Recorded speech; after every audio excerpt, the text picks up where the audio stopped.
अगर आप भी चाहते हैं नए वीडियो एवं नए ऑडियो देखने एवं सुनने के लिए तो हमारे गोल्ड स्टूडियो चैनल को सब्सक्राइब जरूर करें एवं बेल आइकन दबाना ना भूलें। Produced by Gold Studio।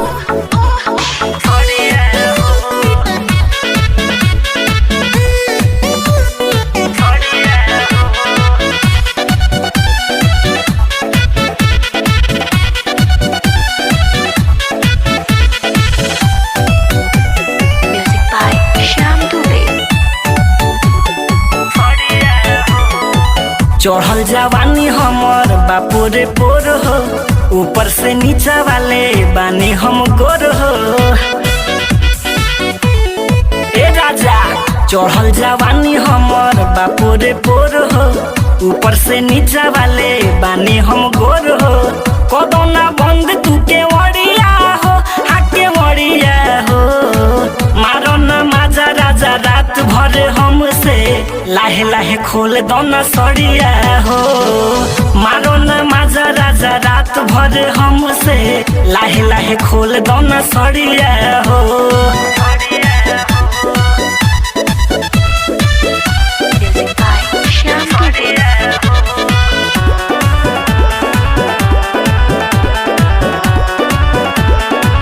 Recording by Khushboo studio Harsiddhi.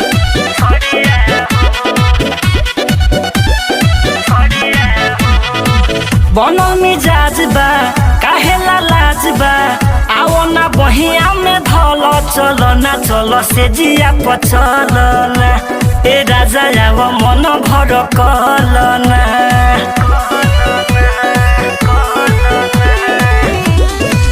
बनो मिजाज बा काहेला लाज बा, आओ ना बहिया में धल चलो ना चलो से जिया पचल ना। ए राजा आव मन भर कल ना।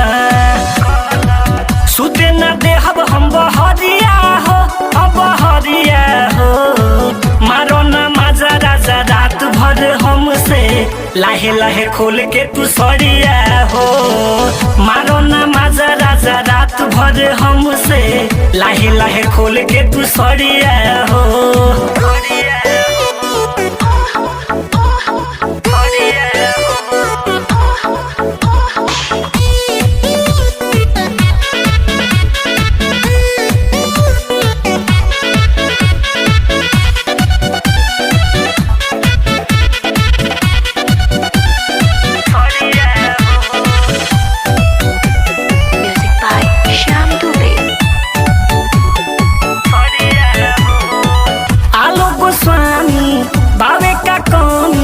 जल्दी से दिया पुता दो राजा, हमर जिया जुड़ा दोना।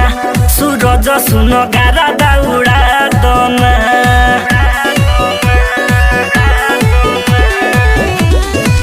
आलो गोस्वामी बावे का कमी, सुनो ना दिया पुता दो राजा, हमर जिया जुड़ा दोना। सूरज सुनो गारा दौड़ा दोना। सटी के हमारा पजरिया हो, पजरिया हो। मारो ना माजा राजा रात भर हमसे, लाहे लाहे खोल के तू सड़िया हो। मारो ना माजा राजा रात भर हमसे, लाहे लाहे खोल के तू सड़िया हो।